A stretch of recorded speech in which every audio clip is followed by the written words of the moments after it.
to welcome you all to this inspiring panel, From Campus to Capital, College Activism for Immigrant Empowerment, featuring 3 exceptional speakers. Before we commence our panel discussion, I would like to take a moment to acknowledge a tragic event that has deeply affected our community. As many of you may be aware, just a few days ago, our city experienced a devastating bridge collapse. This catastrophic incident claimed the lives of several individuals, including immigrants who were integral members of our community.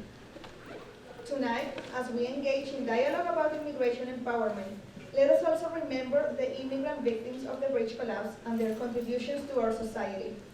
In their honor, let us rededicate ourselves to the pursuit of a more inclusive and compassionate society where every individual is valued and afforded the opportunity to thrive. I am honored to introduce our esteemed panelists who bring a wealth of experience and expertise into our discussion. First, we have Rocío Bernice Fregoso-Mota, the coordinator of Immigrant and Undocumented Student Life at the University of Maryland. Rocío's dedication to supporting immigrant and undocumented students has been instrumental in fostering an inclusive and supportive environment on campus. Joining us tonight is Giuliana Valencia-Banks, the Chief of Immigrant Affairs in Baltimore County. Giuliana's leadership and advocacy for immigrant communities have made a profound impact on the lives of countless individuals in our region. Moreover, I would like to highlight Giuliana's recent involvement in coordinating support for the families affected by the tragic bridge collapse in our city. In a recent article published on Friday in the Baltimore Sun, Giuliana's efforts were spotlighted, showcasing her commitment to providing assistance and aid to those in need during times of crisis. In Giuliana's words, "My work is deeply personal. I am an immigrant. I know what it's like to interpret and to translate for our parents. I know what it's like to navigate a complex system that wasn't created to bring people in. It was created to keep people out."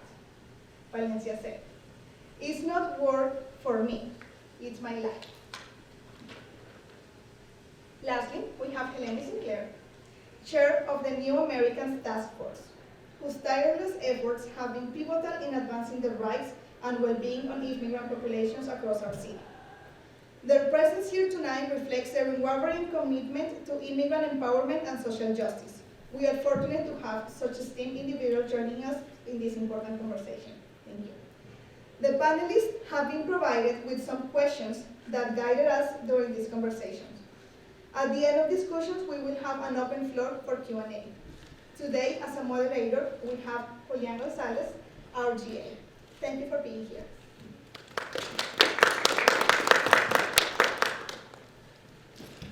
Again, I want to take some time to thank you guys again for being here in the panel. We're very grateful that you took some time out of your very busy days to give us some time to talk about such important topics as our immigration.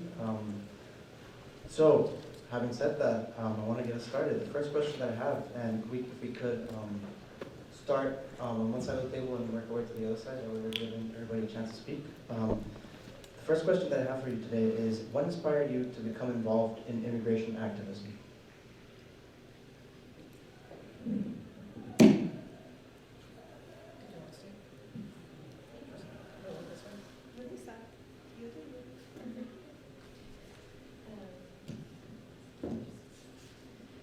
Good evening, everyone.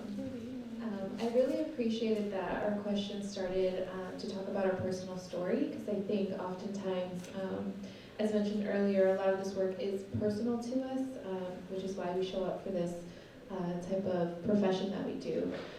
So I navigated this world growing up with undocumented parents, even though I was a U.S. citizen that was born here. And I think for me, that was very foundational for me, understanding how immigration impacts immigrants that are here, what are some of the struggles that undocumented parents and their children experience. My sister as well was also undocumented until DACA passed. And so I saw the disparities between her experience, my parents, and all of us, and how it impacted us as a family together. And so for me, that was how and why this became a very personal thing to dedicate what I wanted to see change, and to hopefully impact other individuals who also were in similar scenarios like me, trying to navigate immigration alongside their family as well. Hi everyone, good evening, so happy to be here. I actually went to Towson, so I was telling Alejandra, I am so excited to be back. I don't think I've actually stepped foot in this building for like 10 plus years, so this is like very nostalgic for me. So thank you so much for inviting me. So I chair the New Americans Task Force for Baltimore County. That's my volunteer work. I am a DEI practitioner, that's my daytime job. So I just wanted to give that little tidbit because I think it highlights how important it is for me to be able to give back in this way, even though to a degree it's side of desk. I have a full-time job that I do. But my story and the reason why I'm passionate about immigration, activism, and just getting involved and being able to advocate for marginalized communities is really also very personal to me. I was born in Honduras, and came to the United States when I was 8 years old. Really, it was my mother pushing for us to come in search of a better life, right? And that's like the typical immigrant story. She really was intrigued about the idea of us receiving free quality education, because in Honduras we were receiving quality education, but it was rather costly. Like many immigrants, we overstayed our visa, and so for a majority of my childhood, I was undocumented. And I just remember this looming fear all of the time whenever we would go anywhere. Like, we'd be driving and my mother would see a police car, because that's what they do, they drive around, and she would say, "La policía," and then for some reason, like, we would just duck, which is like crazy to think about because that just made us look more suspicious. But that was our way. We learned to live like hidden and in fear. And never mind even stepping foot like in a government building, like that was not a thing. Like if we didn't have to, we didn't. Which is why that for me really fueled a sense of, I remember thinking like, we have identities, but we're keeping them hidden. Thankfully, our situation changed right before I actually graduated high school, and I was able to attend community college. But it was in community college that there was one particular experience. I don't know if it's still the case now, but back then it didn't matter what your major was, you still had to take speech one-on-one.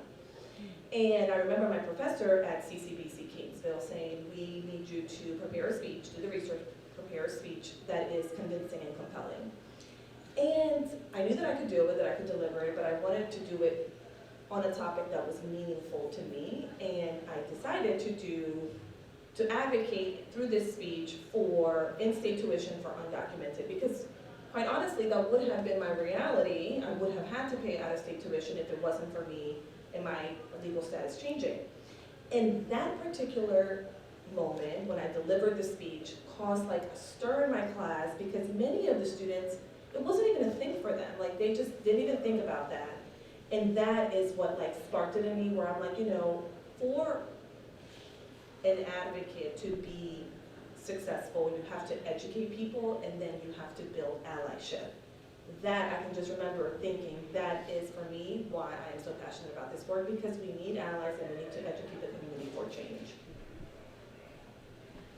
First of all, Alejandra, thank you so much for inviting me to this magnificent event. I'm deeply excited to share this panel with a longtime friend in Helany and a collaborator in Good Trouble in Baltimore County. And so my role is a relatively new role in Baltimore County, and my involvement in immigrant rights work stems to when I was in high school. So I'm an immigrant from Peru. My family came when I was 6 going on 7. And we settled in Central Florida. We came seeking safety from the civil unrest in Latin America in the 80s. And, became very involved in our faith community, because as immigrants, that's where we go, that's where we build community, right? It's our faith communities, it's the cultural groups, the soccer clubs, and through youth group, we did a service trip to visit the Immigrant workers in Central Florida, and they do tomato farms, and that really showed me what it was like to be a migrant worker, to be able to see the faces of people that by the grace of God weren't my family, right? By just sheer luck. It could have been our family that were working in these farms where women are repeatedly raped, where people are trafficked and payment is withheld, where children are forced to work in Florida heat. And if you've ever spent any time in Florida in June, it is unforgiving heat. And watching the integrity and the ferocity and the sheer will to do better for people's family really inspired me. Seeing what we do as a community to overcome circumstances for families, the things that we have to tolerate, and the things that we have to fight to make better. And that for me was very transformative to see that, right? And then, you know, in my early 20s when the Dreamers were making their walk from South Florida to DC advocating to pass the DREAM Act. And kids my age, right? I am the oldest that a Dreamer could be to have been DACA eligible. And so those young people that were high school students in their 20s, like they were literally my classmates. And that was very pivotal. So like at a very early age, my mom always jokes that like I came out of the womb peleando. So like I came out of the womb like fighting.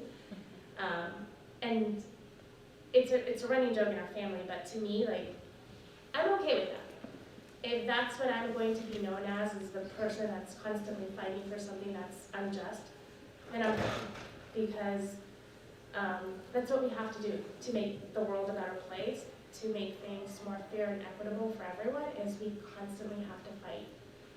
In the immigrant rights space, nothing is given to us. Politicians don't write laws that we didn't fight for. Programs don't get established that we didn't fight for. So this work is a constant struggle, and it's a constant fight, and it's a constant lesson in the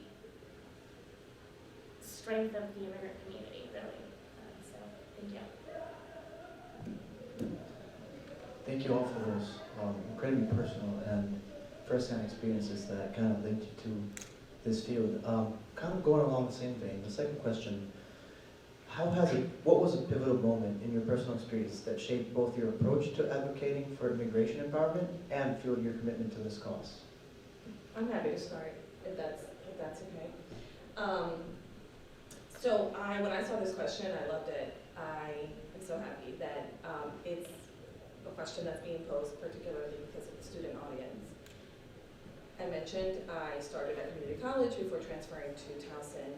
I took a class in Catonsville at CCBC that was titled The Holocaust and Global Racism. And that course, it had a study abroad component to it, which was, and I'll just say this for the students in the audience, if you have an opportunity to study abroad, take it.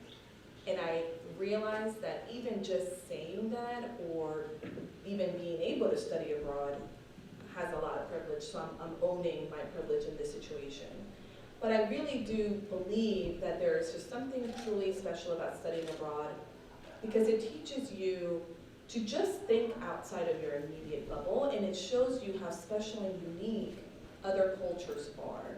And it's just through the sheer experience of just being somewhere else, like the infrastructure you're appreciating, the music you're listening to, and it could be, you know, just, even if you travel, the language that you're hearing, trying to understand, all of that good stuff, right? If you can do it, I'm a big proponent for it.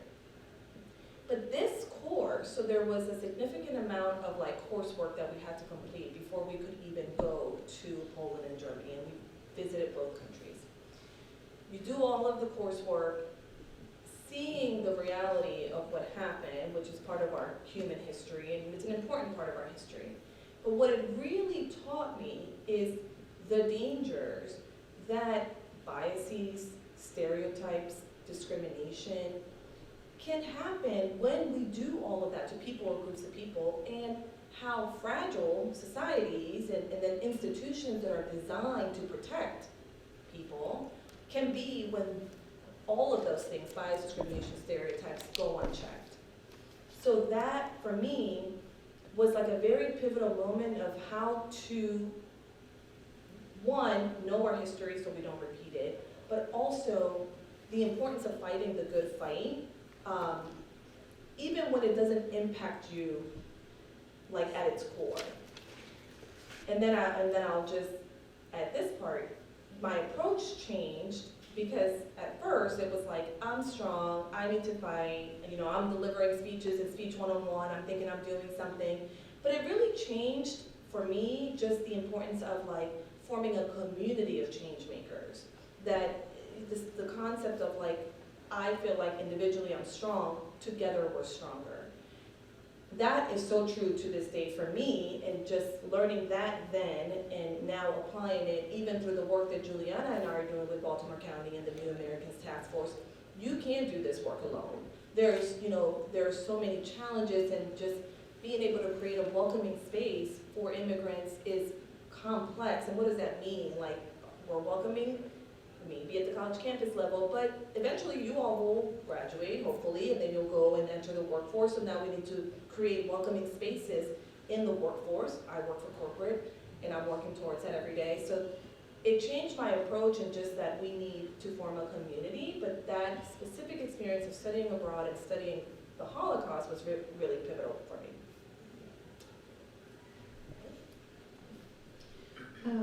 So when I graduated college, I graduated with no network, and I think many of the students here that are first gen can identify with that. And the traditional sense of the network of, getting you your next opportunity. I believe that a lot of our communities, we have our own networks that are very strong as well, but the college network that we often look at looks a little bit different for us when we're first gen. And so when I graduated college, I decided to sign up for a service year. And I went all the way to Los Angeles to do that because I wanted to do something different. When I was there, I was working as a service member under a nonprofit named Chrysalis. This nonprofit was dedicated to help the most marginalized communities, and for those that aren't from California or don't have familiarity with California, there is a large percentage of homelessness in the state of California. And so we were serving people who were homeless, formerly incarcerated, coming out of rehab, undocumented individuals, and I was helping them with employment case management at literally, I think I was like 22 when I graduated, or 23. And so it was a very, very big task under the service year. For those that don't know, sometimes service years kind of pay a reduced rate to have the service member there because the nonprofit isn't able to pay for that full-time staff. And so that's kind of like their win-win situation there. They get someone with a degree, but then they don't necessarily pay what they would have paid a full-time staff member. And I remember I had a particular client who I got to know and really just impacted me because we got along so well. She actually reminded me a lot of my older sister, and as I mentioned before, my older sister, she was undocumented growing up and also until DACA passed. And so one of her first goals was to, yes, find a job as an undocumented woman, but then also to enroll in community college. And there was a lot of hesitation on her part to do those things. And I remember just kind of being in that space and being a cheerleader, being her case manager, and just saying, no, we can do this. We can get you into those goals that you want. And over time, we did. Like, she was able to find a job. She was very connected in her church, and then eventually she also started at the community college. And when I saw her story, I thought so much of my sister. I grew up in Pennsylvania, where there is not a lot of help being done statewide for undocumented individuals like there was in California. And so it just made me think of all the missed opportunities that my sister had that she couldn't get, right? As an undocumented woman trying to finish high school and then wanting to go to college herself, it just didn't work out Many of the schools in Pennsylvania still charge undocumented students international student rates over there.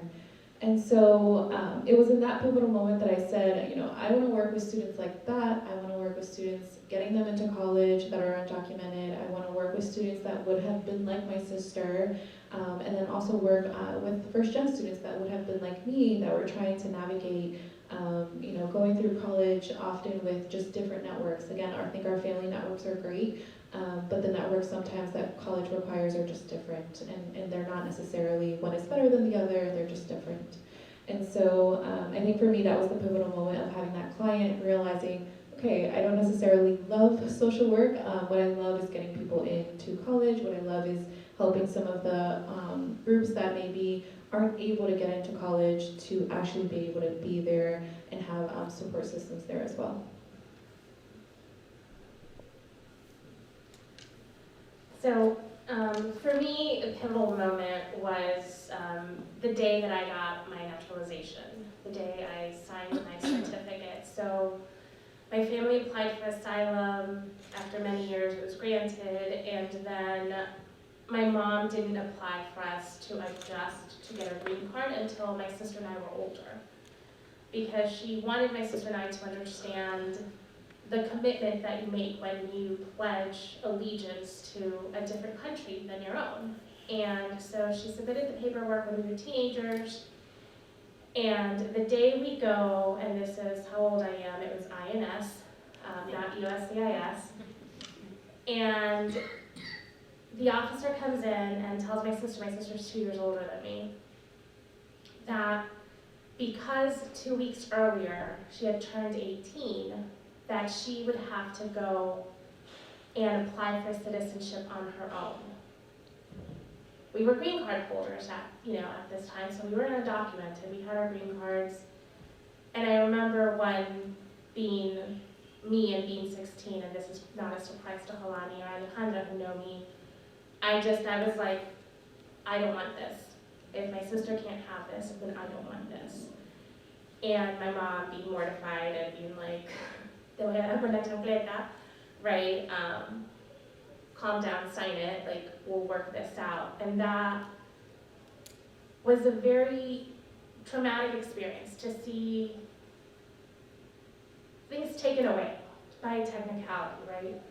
My sister was a brilliant student, had scholarships and offers to go everywhere. And then because she wasn't a citizen, she lost some scholarships. She was able to go to school and it was fine, like she's a pediatrician now. But at that moment, feeling that lack of power, being so disempowered in a very, very quick moment, and then trying to figure out, okay, how do we navigate this? How do I help this not happen to another family? And finding those organizations and getting involved and volunteering, because it can't just be me being angry and being reactive to the injustice. It has to be a strategic plan of how we change the system so that this doesn't happen to other families.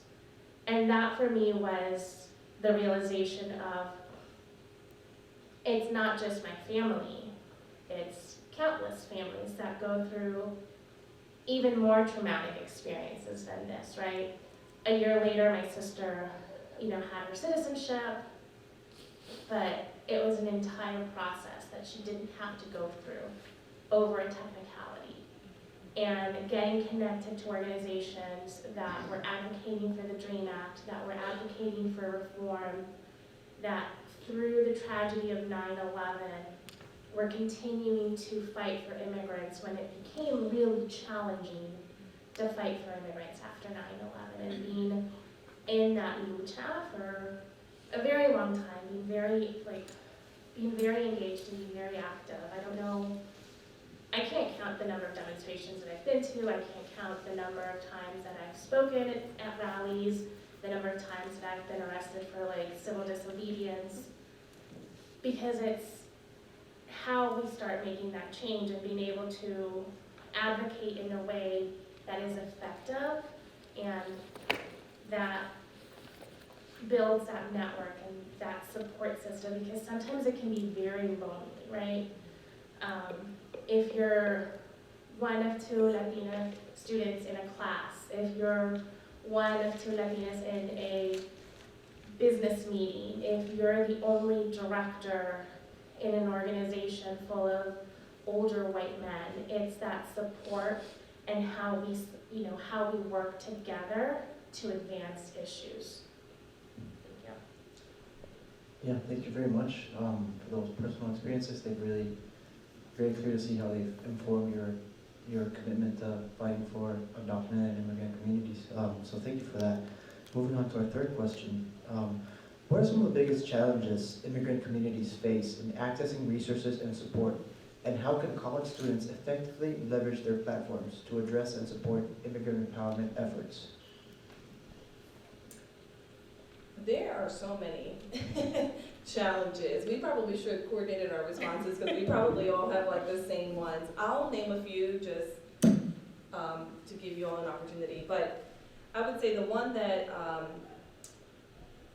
hits closest to home for me is the lack of knowledge and lack of education. And I don't mean like formal education by any means, because my mother, she finished 3rd grade, but is like one of the smartest persons that I know, and is like an avid reader. I mean education and knowledge of how systems operate here in the United States.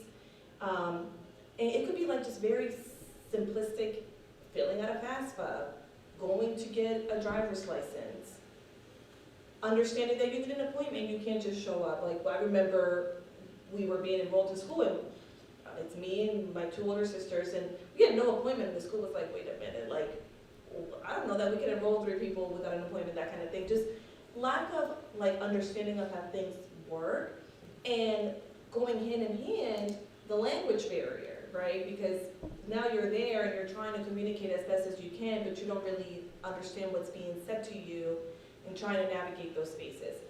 That for me is the biggest one. And so, Giuliana and I used to work together for a nonprofit, Esperanza Center. It's a great program, community service program that supports immigrants in Maryland.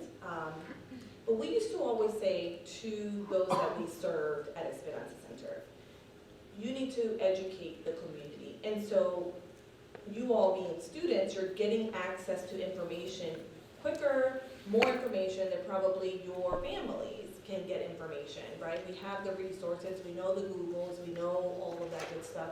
So what I would say is use that to educate your community, whether that's your family, your grandmother, the neighbors. And we used to say at Esperanza Center, when you share information, when you knowledge share and you enlighten at least 5 people, you're really educating like 25, because they're gonna then turn around and pasar la voz.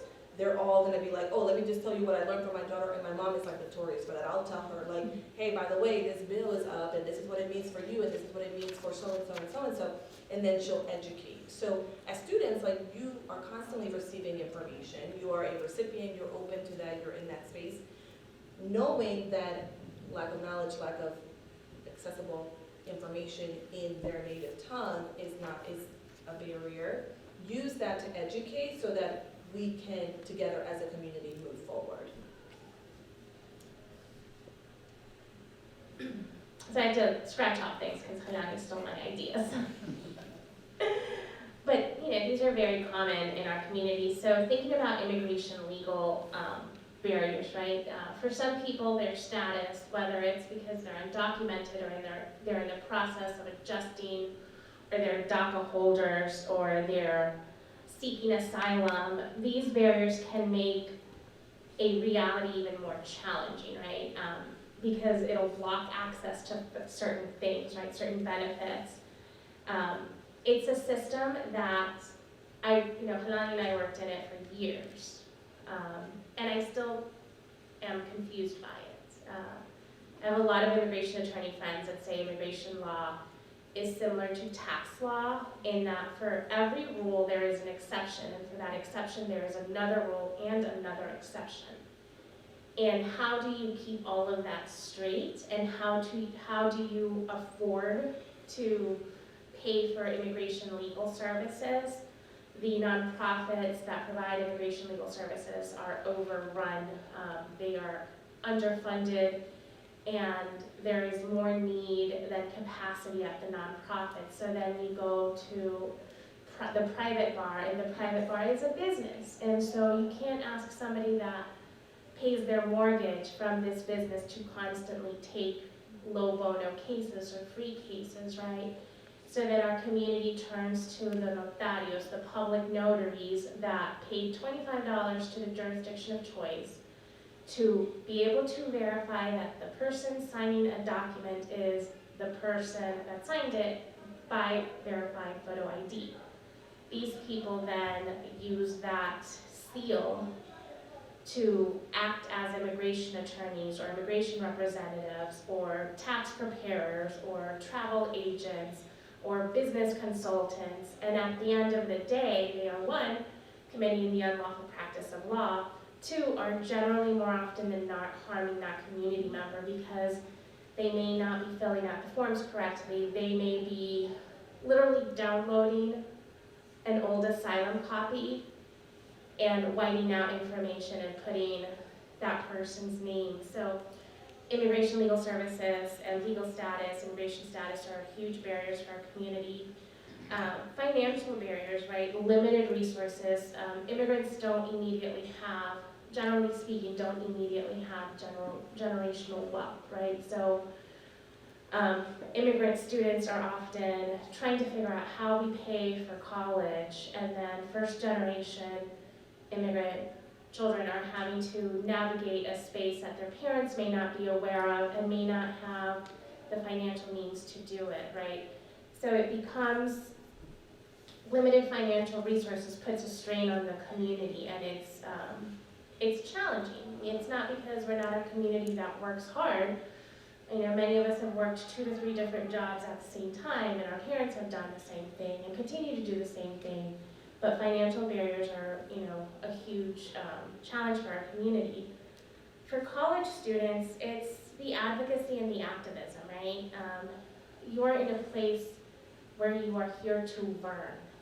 And the more you open your mind to different realities and the more you attend events like this, the more you connect, the better you're able to advocate for a community that desperately needs that, right? They need allies, they need people to do the really challenging work, because sometimes this work is exhausting.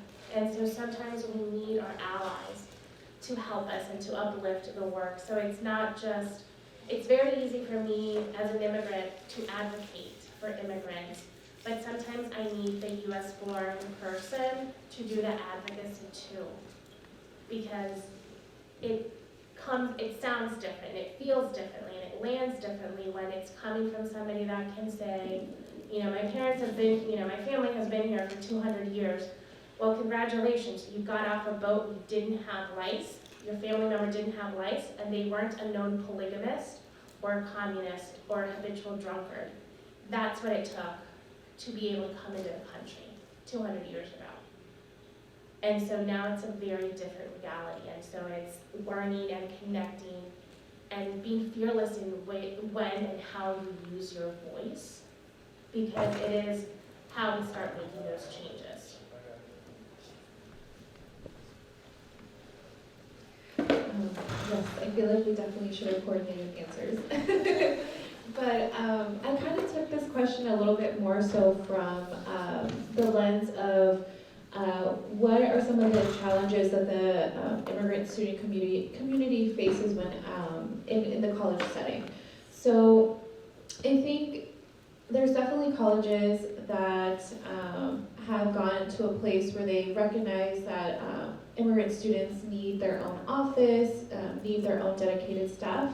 But I would say one of the reasons why students aren't able to access resources as readily is because they don't have that across campuses throughout this nation, right? And even throughout our state, it's still pretty sparse. Having the position that I have is still considered pretty rare.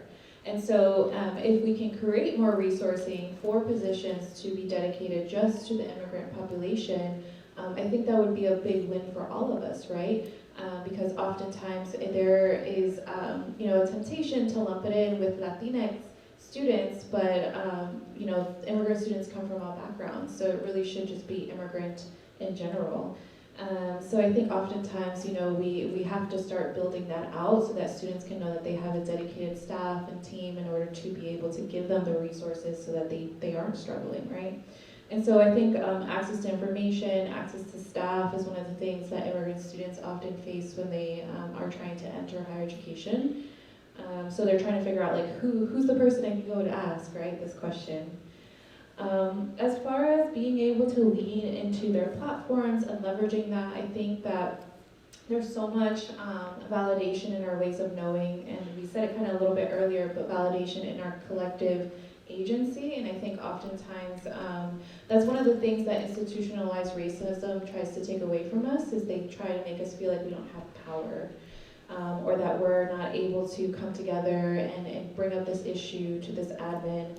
I always tell my students, you're paying for my salary, so I should be responsive to what it is that you want and try to advocate alongside you because you're the reason why we're here. And so I think oftentimes, leaning into that is okay, even though we understand that it may be really difficult and very uncomfortable to do so. But if it's you and you grab your best friend and your best friend grabs their best friend, together, I think we can really make a change in order to leverage that collective power. And if I could just add one more point, because I think what you just said and connected to what you said earlier, I think the reality is for most of us, and I know Giuliana well, certainly it's our truth that we didn't inherit the social network. And in many ways in this country and in certain industries, your network is your net worth. So we're starting from scratch, and I think you all have the power here, you make these connections, and as I mentioned earlier, you're gonna be entering the workforce. So keeping those social networks and then uplifting each other beyond the walls of Towson University, so when you get out there, you can continue to create opportunity when you're in those positions to do so for others that will come after you. So just not forgetting where you are today and where you want the community to move forward collectively together, and coming back and either serving as a mentor or as a buddy, maybe you navigated it by yourself, but the next person doesn't have to, and so just being able to leverage each other beyond what will be post-graduation, I think is really important, so that we can continue to build that network, and then my children, your children will then inherit that and put them in a better position here in this country. Thank you very much. Moving on to our fourth question, what role do you see college campuses playing in advancing immigration policies and promoting inclusivity?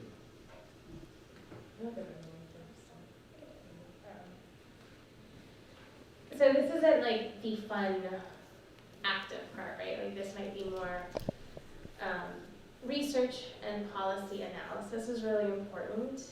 One of the reasons why we sometimes don't advance, at least on the local level, my kind of work, is because we lack that research and we lack that policy analysis. So thinking about college professors offering opportunities for students to do dedicated research on immigrant issues. In the last 2 weeks, I've had a dozen reporters email and call and say, and ask, what is the contribution of immigrants to the construction economy and the labor force in Baltimore County and the state of Maryland. And that data is available, but we need more of that data, right? So looking at research and policy analysis is really important.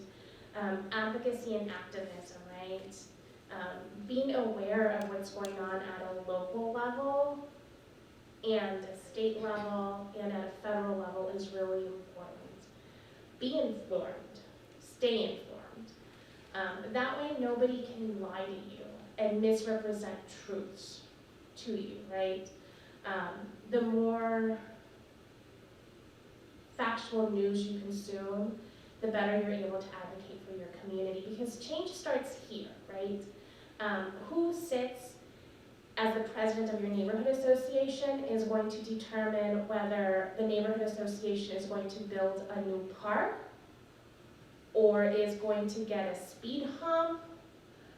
Who sits at your school board is going to determine if we are banning books or if we are being inclusive with bathroom choices, right? What happens at a local government level? Who are your council people in Baltimore County? It's embarrassingly councilmen. There is not a single woman on our council. Thinking about state policy, right? What monies the state is allocating for issues pertaining to our community. And obviously on the federal level, right? So being very informed and staying very active, and Twitter and Instagram and TikTok are great, and it's great ways to advocate and inform and share information, but sometimes you gotta pick up the phone and you gotta call your rep. Sometimes you gotta send an email. Sometimes you gotta show up at a rally. Sometimes you have to show up and testify at a hearing. Sometimes you're gonna have to rally people to show up and testify for something. We just wrapped up our budget town halls in Baltimore County, and the biggest issue that people showed up to in this district was pickleball.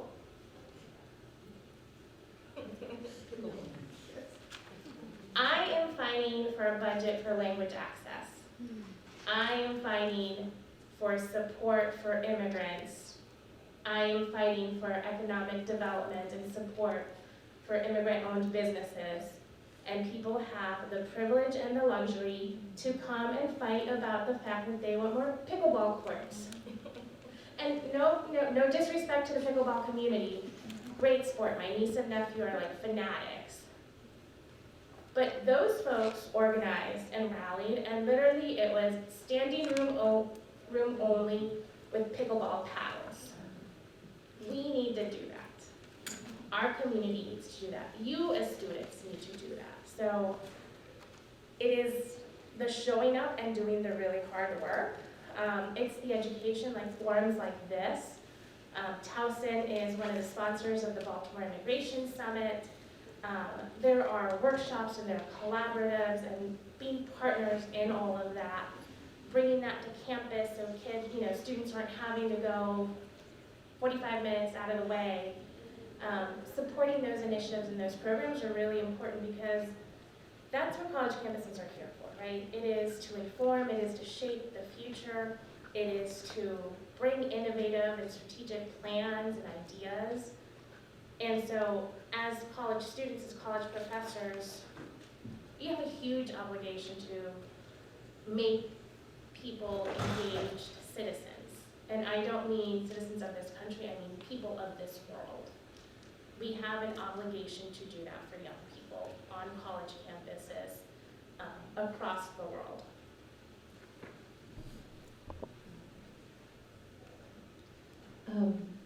I'll second everything.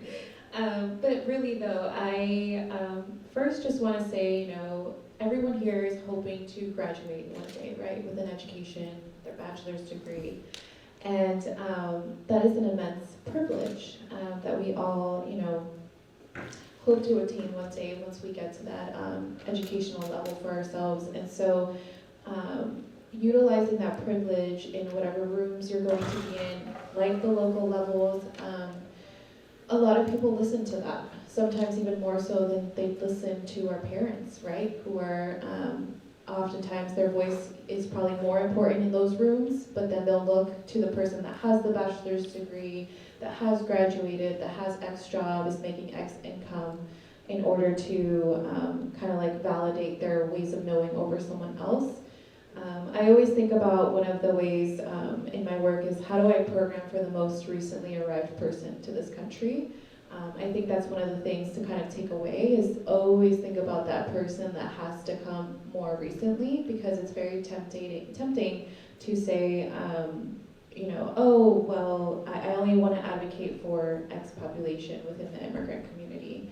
And so I think as college campuses, knowing that we have that privilege, knowing that colleges are an ecosystem of communities, right?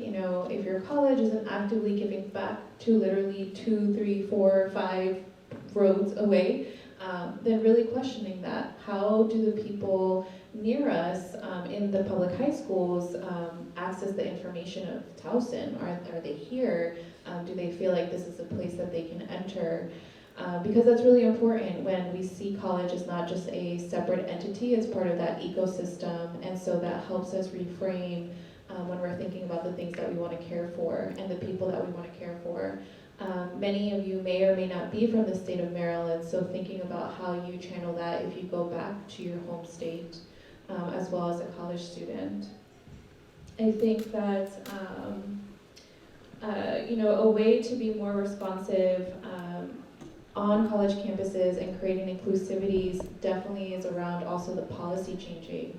One of the things that I focus very, very highly in my role is changing some of the institutional barriers for undocumented students that maybe didn't exist. So some of the common things that we may be asking is merit aid scholarship offered to undocumented students here?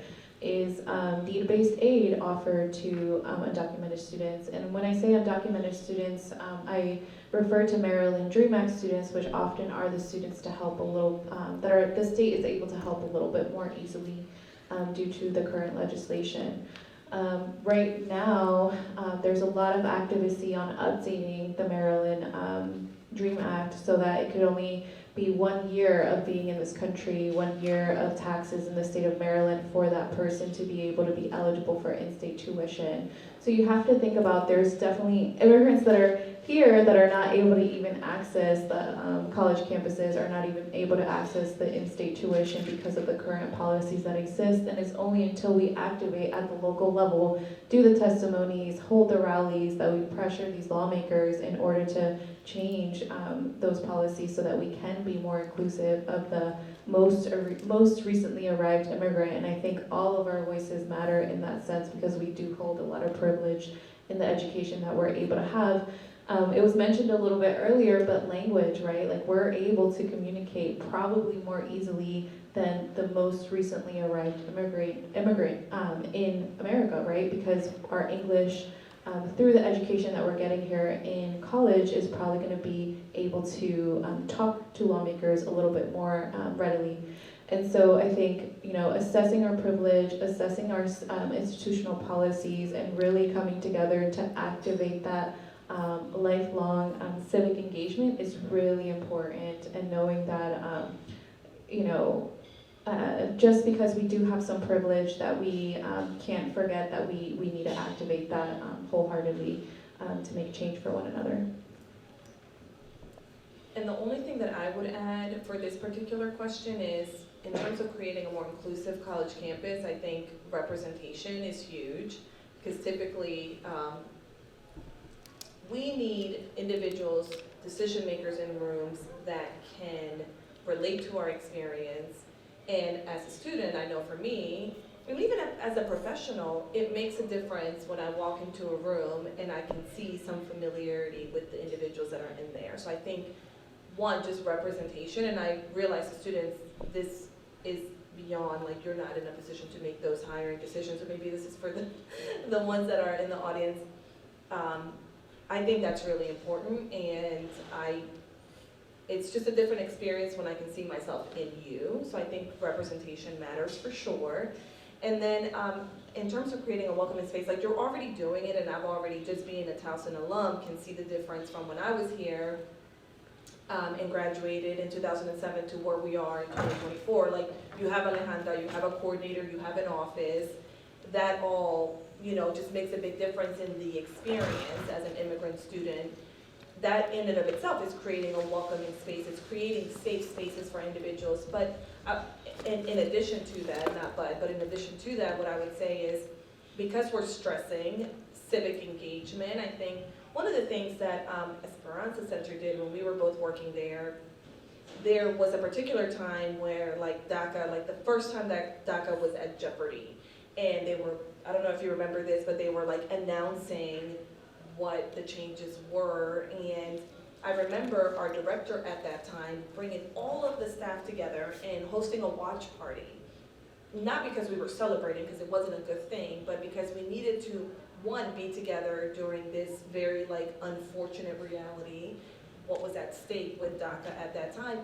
So creating that safe space to come together, this watch party, and then in addition to that, also to just talk through, it was almost like a listening circle, like how does that impact you, and what does that mean for you, and what does that mean for our legal department, and all of those that we're serving in the Immigration Legal Services Program, and we needed to talk through some of that, and I think to the extent that the school was able to, across political parties, right, like that's not what we're talking about here, but just being able to create space for you to digest information so that you're not feeling like you're going at it alone, and just being able to share that experience I think is really special. I don't know if you all do it now, but that to me, as professionals, us coming together on that particular evening was a big deal because we could go through the experience together, we could learn from each other, we could talk through it, and then after that we could mobilize a response.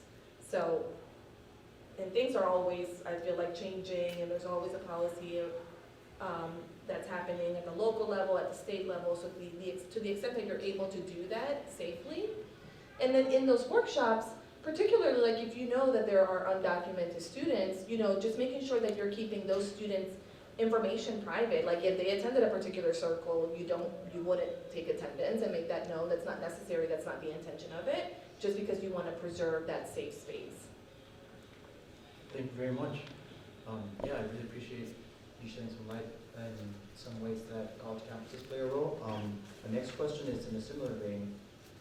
What advice do you have for students who want to get involved in activism for immigrant rights but may not know where to start? Well, I would say firstly, so when we talk about immigrant rights, we can go like in 1,000 different directions, and we've touched on that even here tonight. So I would say the first thing is like really figure out what you're passionate about and what moves you. Because within immigrant rights, you have labor laws, and obviously those, we know that immigrants are at risk for getting exploited. You talked about the notarios. So you have labor laws, and then you have like immigration, like legal rights.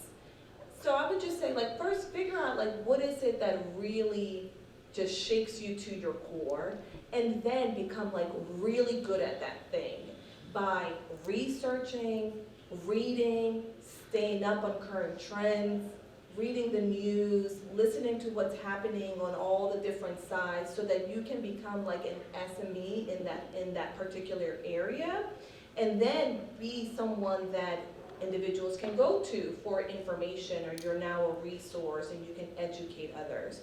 But you can only do that if you really stay focused and you like hone in on that, and then you can speak intelligently on that particular subject. And then, with that being said, staying focused, because one of the things that I think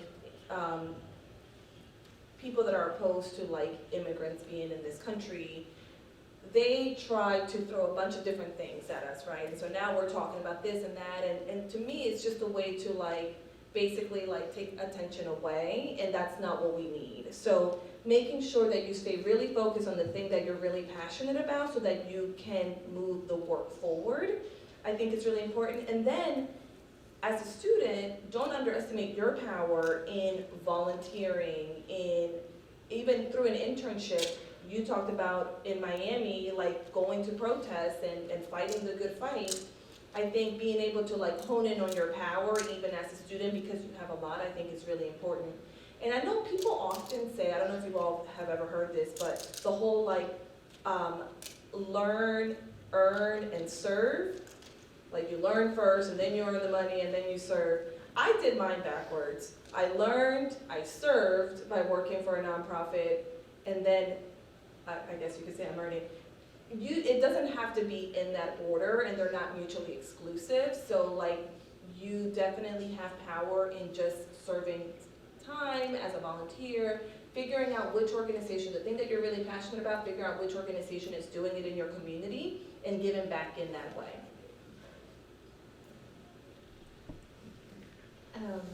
Thank you so much. I really appreciate it and really just second and third everything that people are saying up here.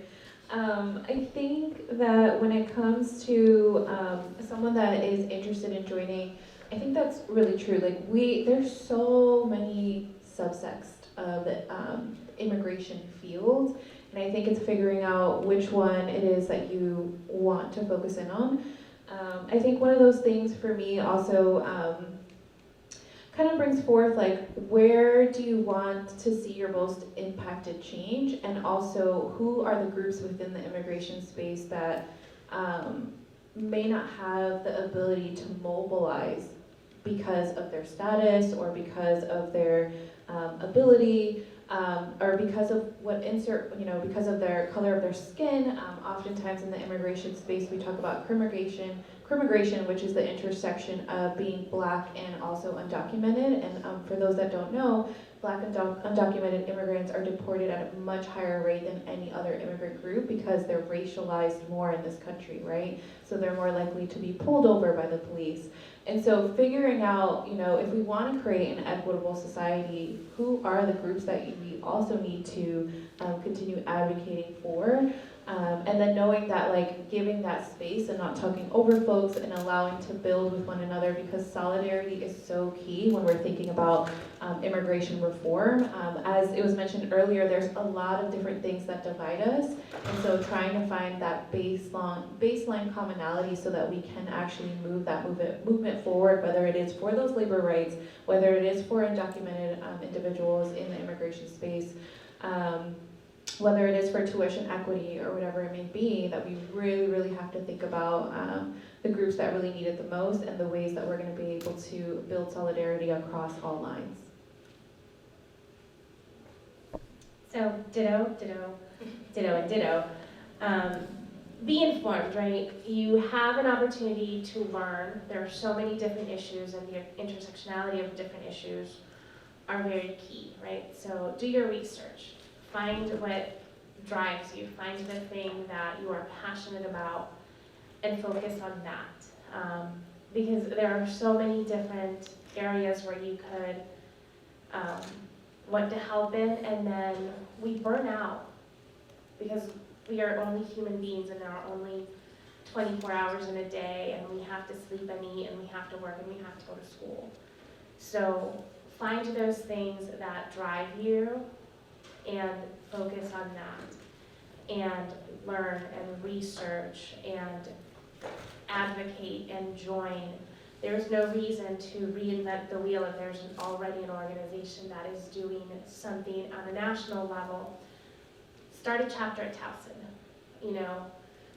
If there's a chapter at UBC, bring that chapter here. Work collaboratively across racial and ethnic lines, right? This is not an us versus them, this is an us. This has to be a collective fight. And as you become more involved and more active, you start learning and you start uplifting other people, right? It's really important that if I'm getting ahead and I'm building, that I'm bringing along my community. So like you said, it's really important. If you're really comfortable in speaking up and being front and center, step back and let somebody else have that opportunity to shine, right? If you are an ally, learn your place in the struggle, right? It's not a fight that you should be leading. It's, you can't do things for our community without us being part of that dialogue. So as allies, learn where your place is in that struggle and uplift the people that are doing the work. Take care of yourself too. And it's amusing to me to talk about self-care because I don't self-care, which is why I have a cold now. But it can be really emotionally and physically exhausting. So as you become engaged and you become active, be mindful of not just your own sanity, but your friends in that struggle. Because there's nothing that we can do when we're worn out and tired and we're at home with a cold, right? So be mindful of how much you are investing of yourself and how you are taking care of yourself, because it can be really traumatizing, constantly having to speak up, constantly having to fight.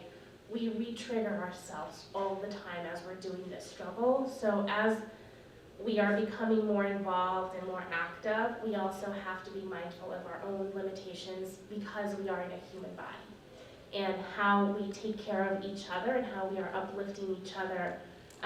When you see somebody struggling, reach out, be there for each other.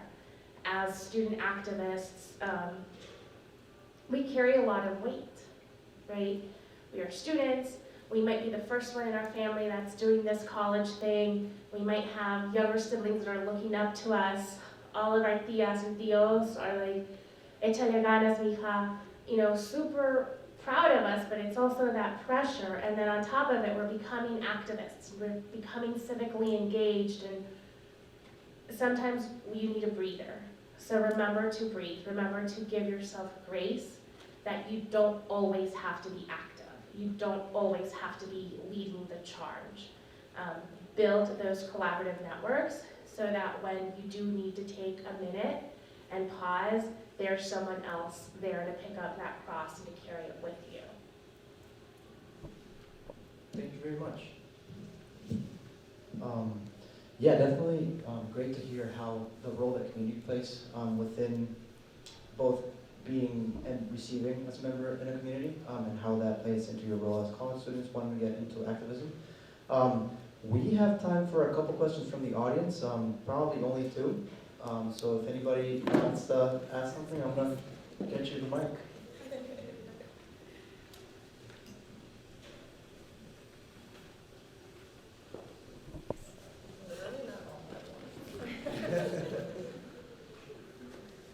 Hi everybody, I'm Present Lasso. My name is Cameron Saldivia.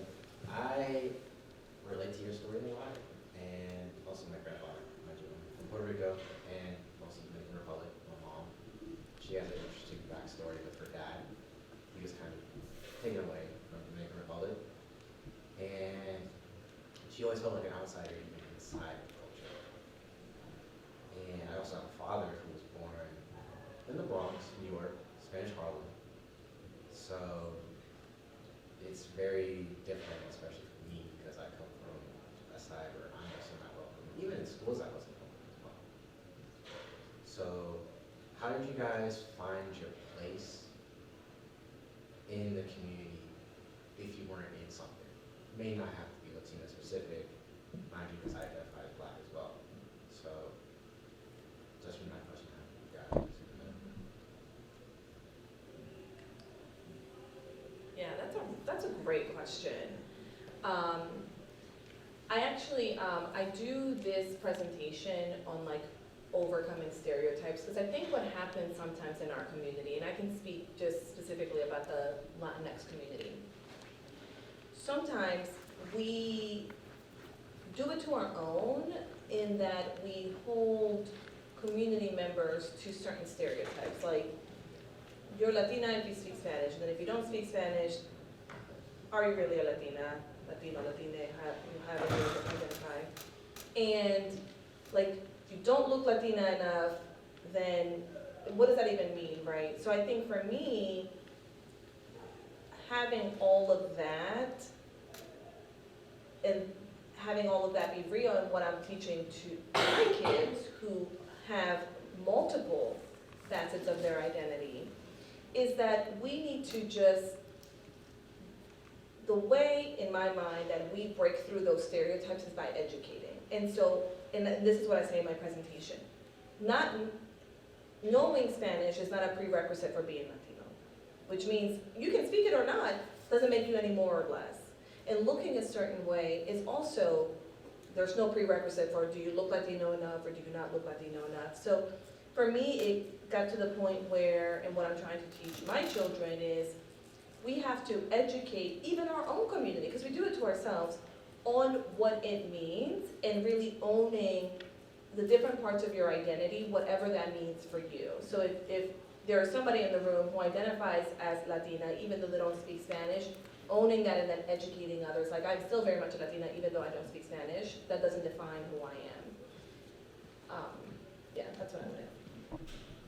Thank you. First of all, thank you for sharing your story with us. I think to answer your question, I don't know necessarily if I ever have found my place. And I think learning to let go of that expectation is really helpful. And so when we work on our internal validation, it gets easier to muffle the external validation that we need. Not saying that external validation isn't valid, but I think oftentimes there's maybe a overly focused on that way. I think for me, when I started learning about my own history, from my family's country, from my own family, it became much easier for me to see how sometimes the systems of oppression are connected. So you know this, being from Puerto Rico and the history of coloniality that it had with the United States, right? So when you have that baseline, there is not much anyone can tell you because you know yourself and you know the people behind you and your ancestors and the weight that they carried as well too. And so I feel like for me, when I started learning about my own history, that's when it just became easier to muffle that external validation and to say that I don't know if you ever will give me my place, but I'm still pulling up that chair and saying that the things that I know, the cultural things that I have to bring is a value that I bring to this organization, to the space that I'm having here, because there is so much strength in being able to have different critical thinkers in different pockets of an organization that I feel like oftentimes, organizations may not, say it outwardly, but if you're a person that's constantly like thinking a bit more critically, you may stand out a little bit more than everyone else that's just kind of just trying to follow the external validation and the flow of whatever's happening. And so I feel like for me, only when I knew my own history, that's when that happened. So I feel like that was really important to combat some of those things like imposter syndrome once you start working, because it's going to get harder and harder and it's going to be adaptive, right? Like racism is very adaptive in that way. And so when you know your internal self, that's when you'll be able to say, okay, I may not ever have the true exact space that is that, but I know what I carry inside and I know what I have to bring to others, and like the right person will recognize that, the right organization will recognize that, and you'll be able to just move forward with everything that you represent. Thank you so much for sharing your story. It's super powerful. And I think as we move in this space, being really mindful of intersectionality, we can be Black and we can be Latina, we can be blonde, blue-eyed, and we can be Latina. We might speak Mixteco and we're so Latina. It doesn't, we don't have to fit in these ideas and these stereotypes of what people think about who we are and how we find our space in places. Sometimes we don't find our space, right? Sometimes we have to build that space because sometimes it's not there. And it was really interesting that you mentioned, imposter syndrome, because in this space I'm often asked about it and how I deal with it. And what I've come to realize is that I don't have imposter syndrome. I am having a mental and physical reaction to being in a room or being in a space where people that look like me have never been welcomed. So it's not that I don't belong, it's that I am reacting to the systemic barriers that have kept my people out of those rooms. So I carry a chair with me and I make myself present because nobody is going to open the door for me if I'm not fighting to get in. So when we think about how we fit in, es muy flaquita, es muy gorda, tiene pelo malo, this, that, and the third, those things, we have to silence those criticisms that we have against our own community and start validating all of the different identities of how we see ourselves, how our children see themselves, because it's not one thing and it's not one issue. So understanding that we are not a monolith. This community is not a monolith. We will never fit into what people want us to fit into because we are constantly changing. And that's beautiful.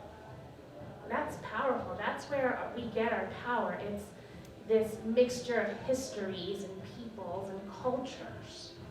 And how we present and how we fit into those spaces are based in knowing who we are and where we come from, and knowing our own history, and not being ashamed of our history, not being embarrassed by our history. Your abuelita might have had a 3rd grade education, and your father may have only graduated with a GED. That's beautiful. That's powerful, right? It might have taken you 10 years to finish undergrad, and you might have been 40 years old when you started grad school. Try not to do it. It gets really hard when you're older, because your brain is just a lot slower. But those are things that make us who we are, and center yourself in that strength of who you are, and feel confident in who you are, and know that what other people think is what other people think. I don't have to measure to anybody else's standards of what it means to be a Latina. I don't. I know who I am. Everything else, son boberías. The only thing that I would add, and I think this is for everybody, is, and you both said it, and I'll just, because I think it's important, it's not like in spite of your story that you got this far, it's because of it. And so for me, personally, it's because my mother had a 3rd grade education and was able to get as far as she has come, it's why I deserve to be here. And it's because she cleaned 2 to 3 houses every day for over 20 years is why I deserve to be here.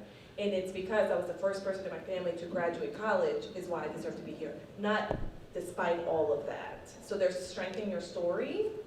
And then honestly, we're human. I still question myself, like, do I need to be here? Do I deserve to be here?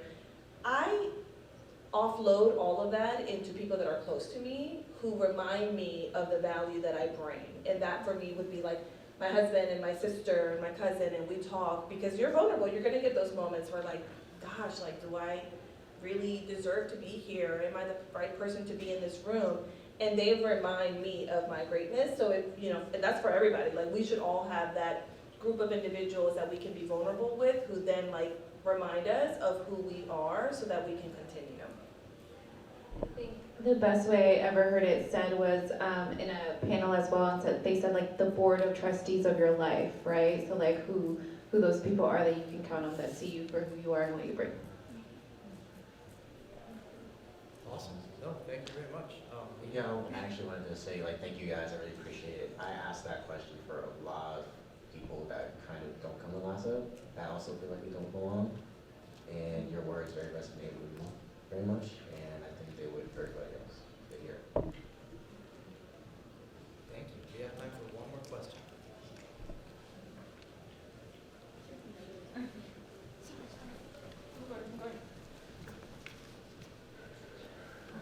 So, hi.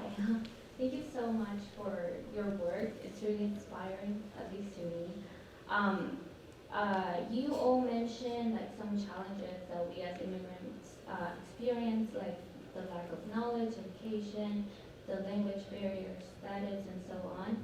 So I was wondering, like, what's your advice for immigrant college students experiencing these difficulties while being in college?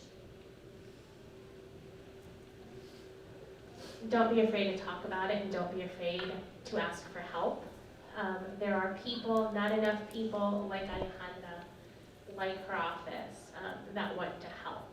There are networks, there are communities that you can tap into for those challenges, right?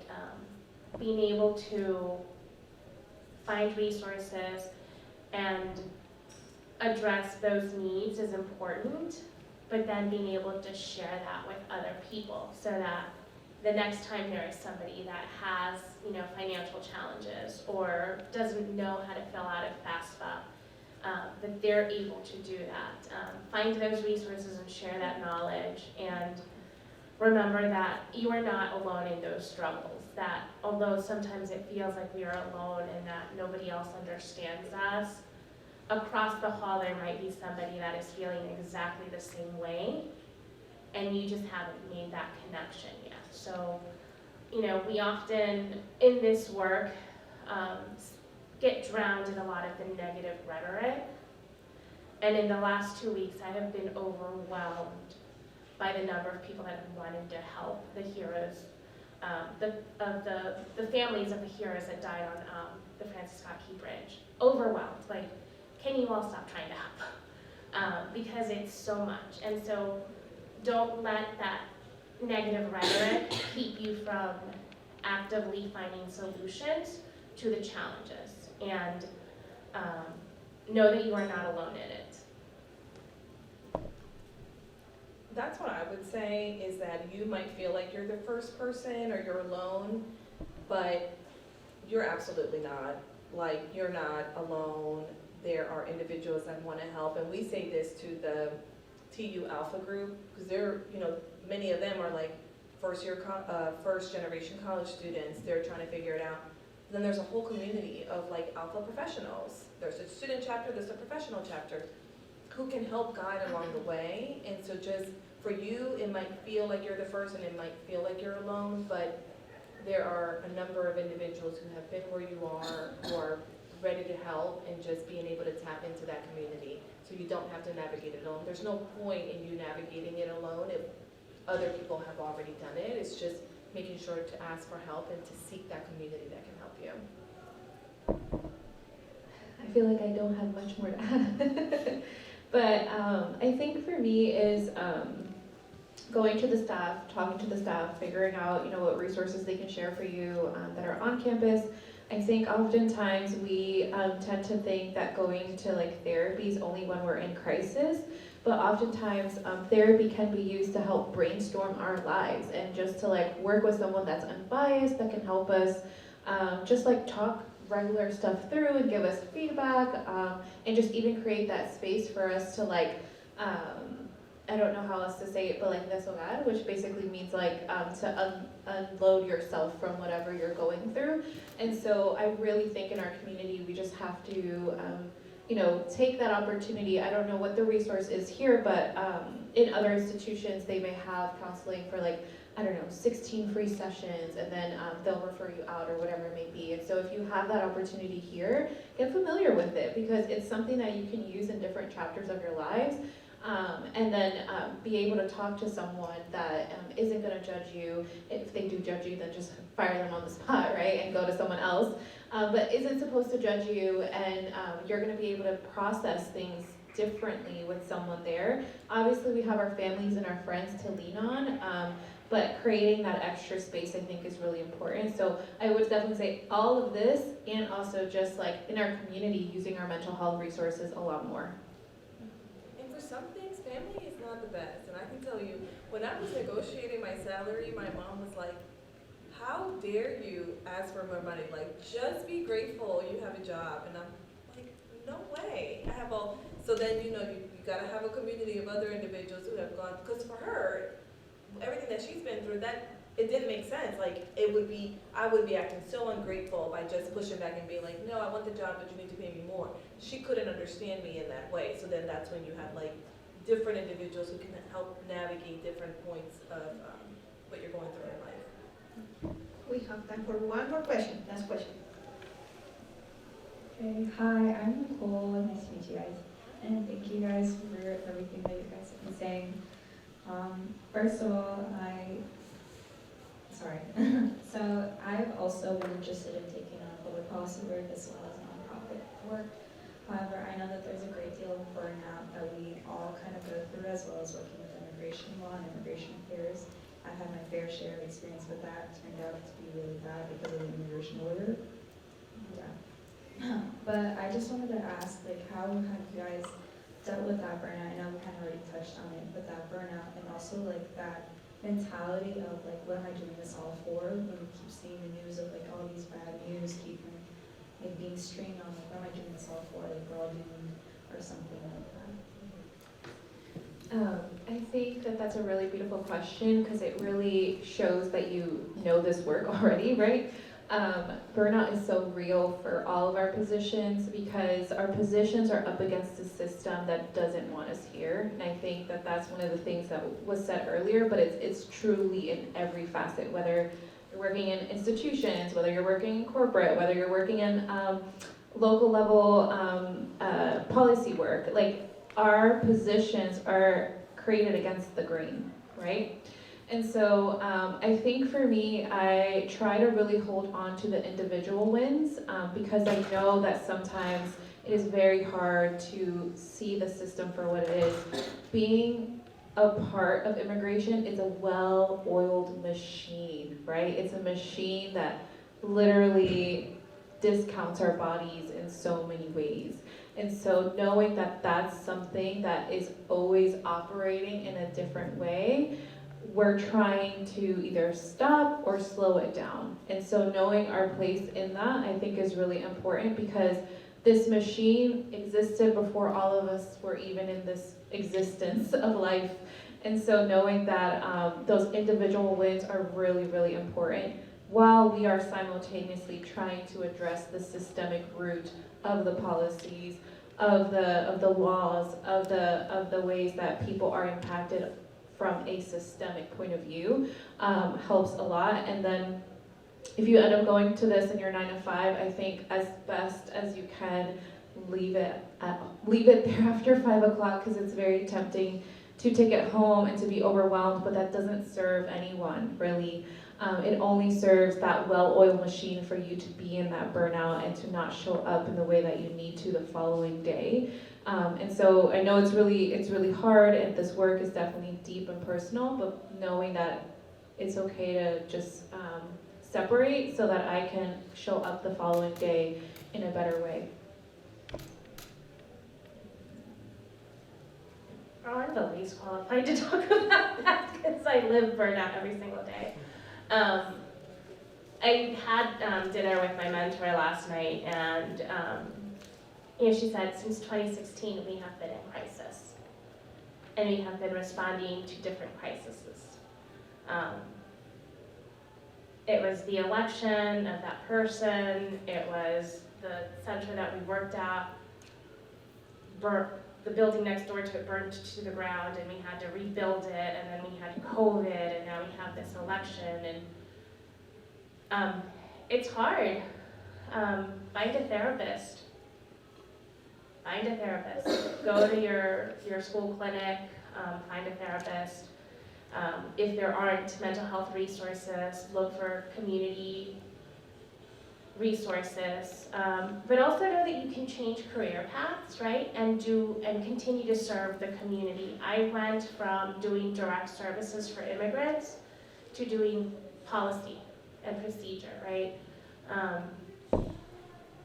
Next year I might leave and go become a lobbyist, depending on what happens in November, right? There's different ways that you can continue to serve and do the work when what you are doing becomes overwhelming. And nobody has to be a superhero. There's no reason to continuously work 16-hour days for months at a time.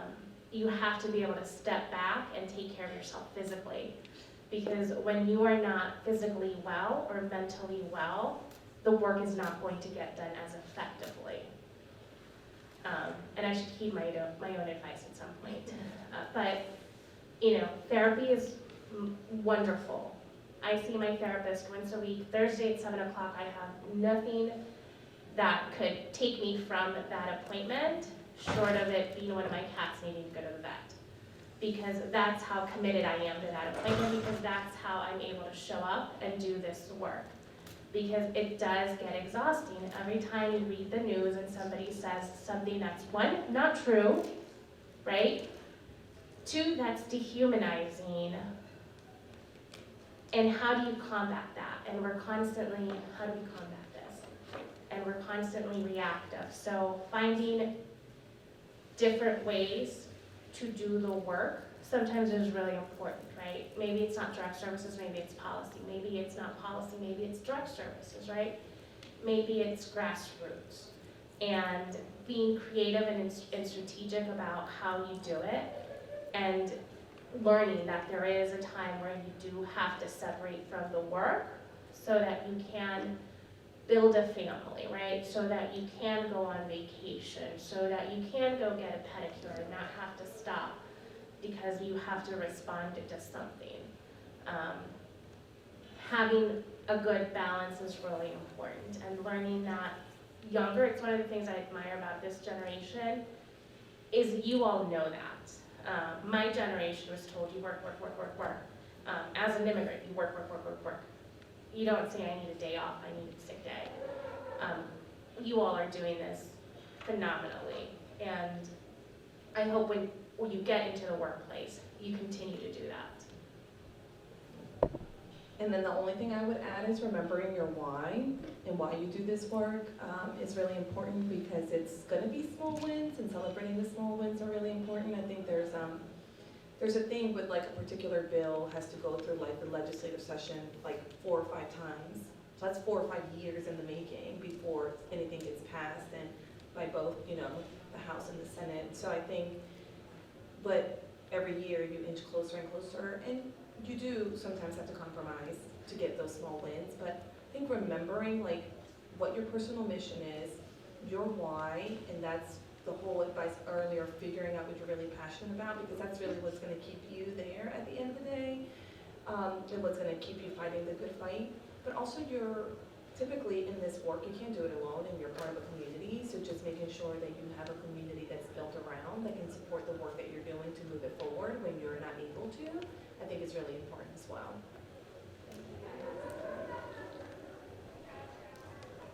Thank you so much. Thank you so much, all of you, for being here. I don't know if you know this, but the 3 of you are in my board of trustees. So in different capacities. So we talk about the community and like who's your people, and I know that anytime I need something, it's like a text message, even to keep my cup full, because we are literally sometimes. Thank you, Helany. But like because we get burned out, so like thank you so much. I knew that you would be the perfect example for our students. So thank you for all what you're doing. Thank you for that energy that you put into the work, because it's not easy, and you need to have it like a very strong why as well.